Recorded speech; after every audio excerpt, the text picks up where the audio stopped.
Very impressive. Both contestants' dishes are well considered, expertly made, and truly delicious. I'm gonna have another golden shrimp. I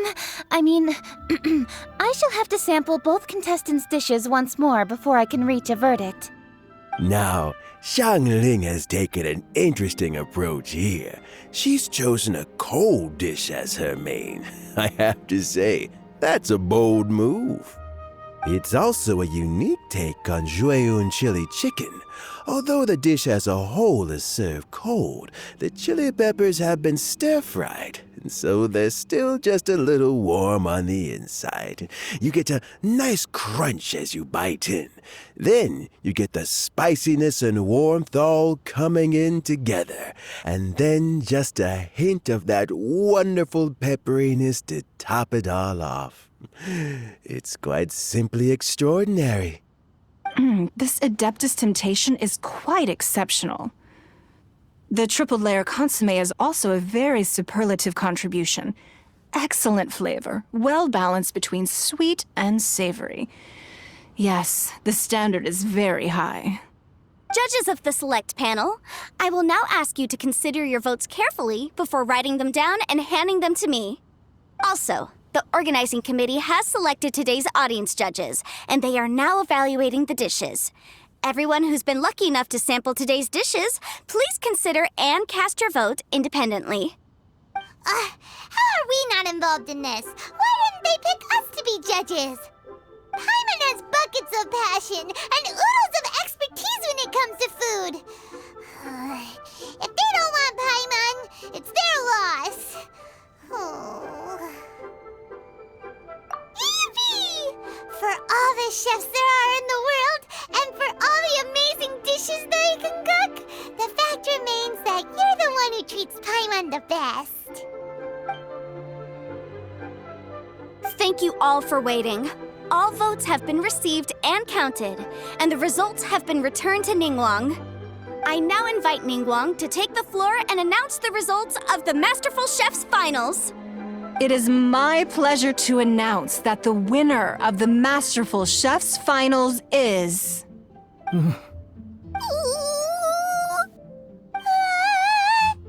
by a mere 1 vote margin, Xiangling! Wow! What? How is it so close? Well, there it is. I knew it. It was a close contest, but we have a winner. Liyue Harbor's Xiangling has beaten Dihua Marsh's Yanxiao by just 1 vote. There can only be one winner, but the fact that this was so close shows just how much both of these outstanding chefs managed to impress our judges. Thank you both for your stellar contributions here today. A big thank you to all the audience for being here today, especially those who have come from far and wide. As officiator, I declare the result of this competition to be fair and valid, thus bringing the Masterful Chef's Finals to a close. Thank you all for coming. Until next time. Please exit the venue in an orderly fashion, and remember to take all of your personal belongings with you. Come on, let's go over and take a look.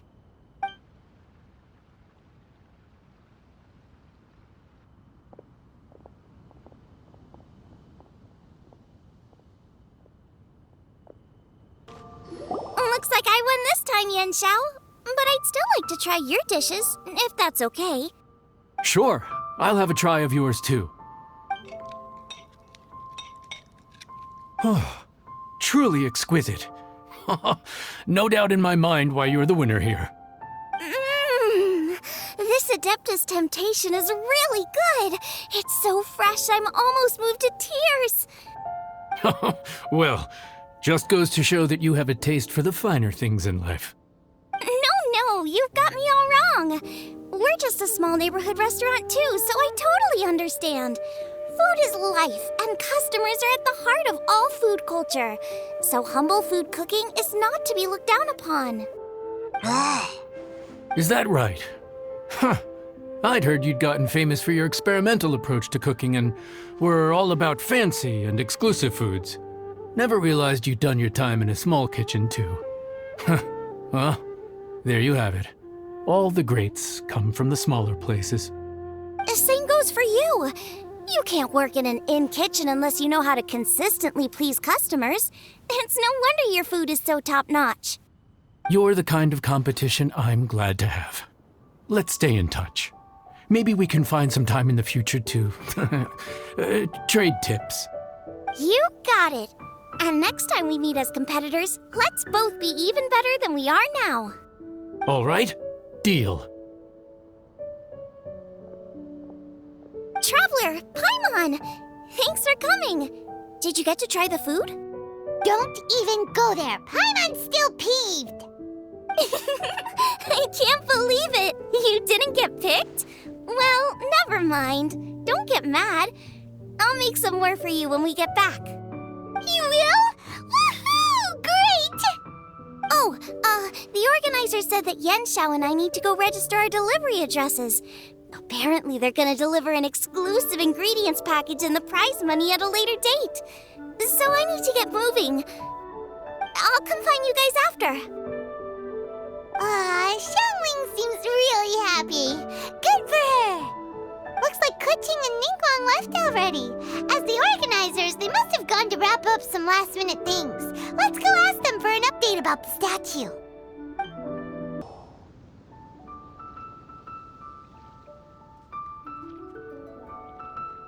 Kuching, there you are! Oh, you found me. Huh? Is everything okay? Traveler, I have found myself in something of a predicament. In the competition, I voted for Smiley Yenshao. So you're frustrated because you can't go back and vote for Xiangling instead? No, that's not it. As a judge, I had a duty to remain objective. I made my decision after thinking about it very carefully, and my conscience is clear.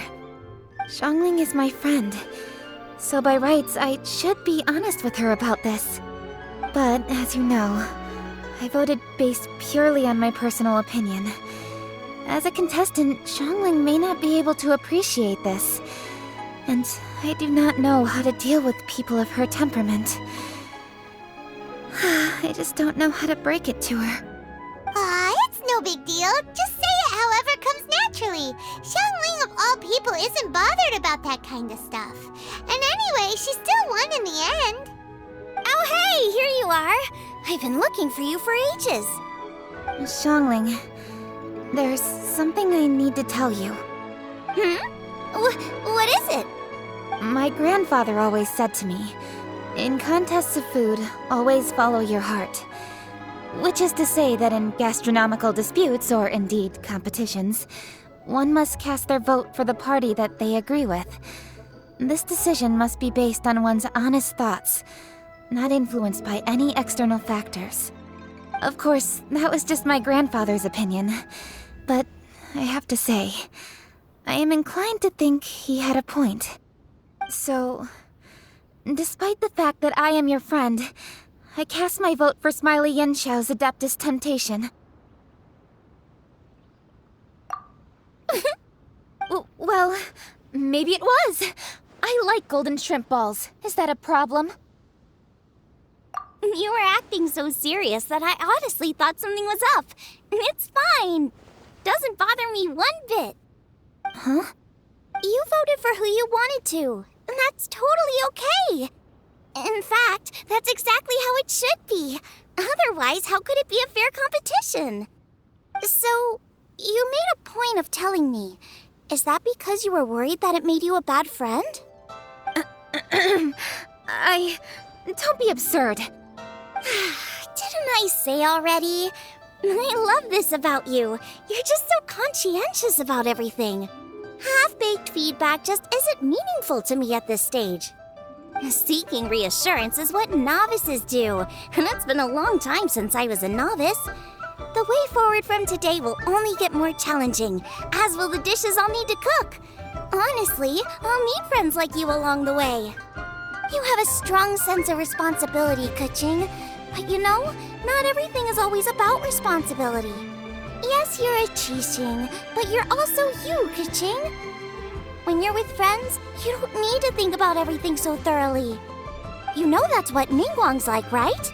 Beto's always telling me about how well she gets along with Ningguang. They even play chess aboard her ship sometimes. So you see, Ningguang's kind of bold in that she doesn't let her identity and reputation get in the way of her ability to have a good time. You can take a leaf out of her book. Outside of work, it's time to let go and relax.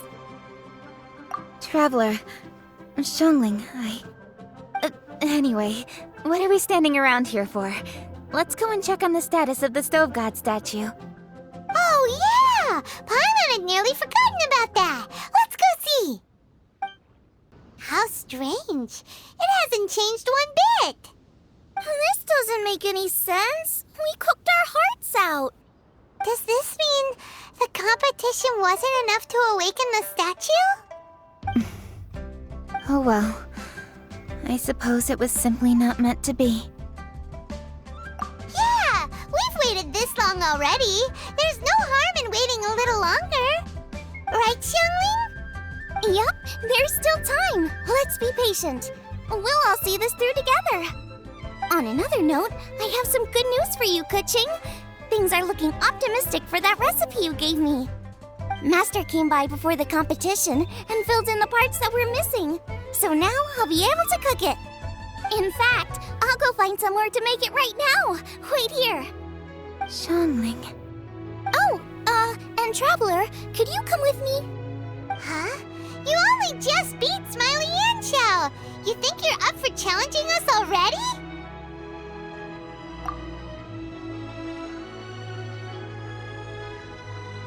Obviously not what I meant. You collect recipes, don't you? I thought you'd probably be needing this dish during your travels, so I figured I'd share it with you. Oh, right! Paimon knew that. Sheesh, we totally misread that situation. Huh? Jeez, careful eating your words so fast. You'll give yourself heartburn.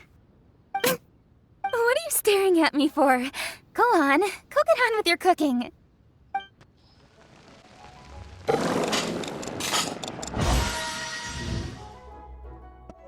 It's done! So this is what the dish from the recipe looks like. Let's go give it to Kuching. Mine's ready too. Let's go together.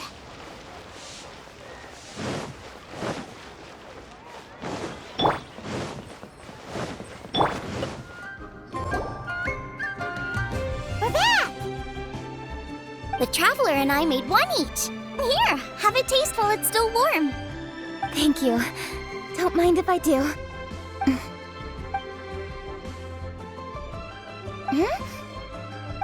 What is it? What does that face mean? This flavor... I've tasted it before. Apologies. Xiangling, Traveler, thank you both. This is everything I had hoped it would be. It tastes wonderful and... quite amazingly, somehow it took me right back to my childhood, when my grandfather was still around. Really? That's awesome! I didn't have a chance to fully explain before. In fact, when Master had filled in the missing parts of the recipe for me, I realized that I already knew how to make this dish. You already knew? You mean you were able to make this without ever seeing the recipe? Uh-huh. My dad taught me how to make it. Wait, but isn't this dish from Kuching's grandpa's notes, though? About that, I do not believe that this recipe was my grandfather's creation. My grandfather was a well-known real estate tycoon in Liyue, and also a scholar.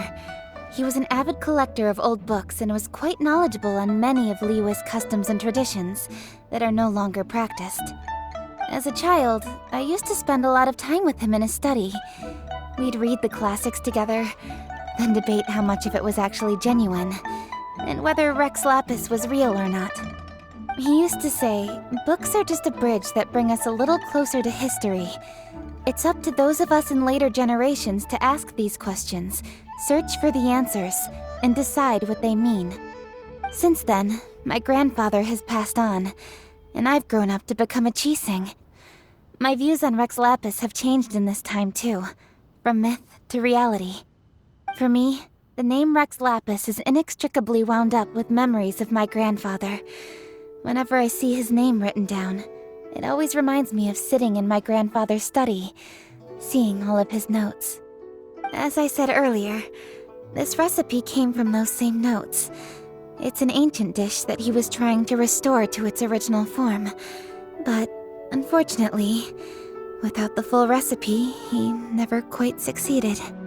Still, each time he tried cooking it, he'd always get me to have a taste while it was still warm.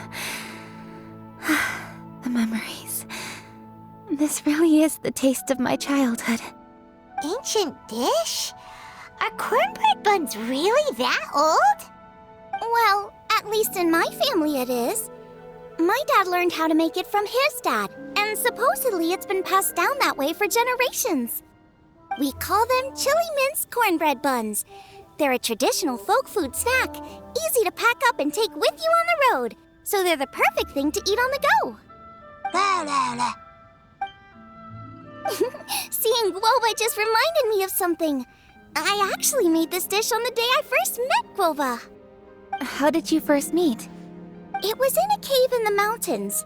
I ducked inside to get out of the rain and saw an offering table in there, so I put the cornbread buns I'd brought with me on it.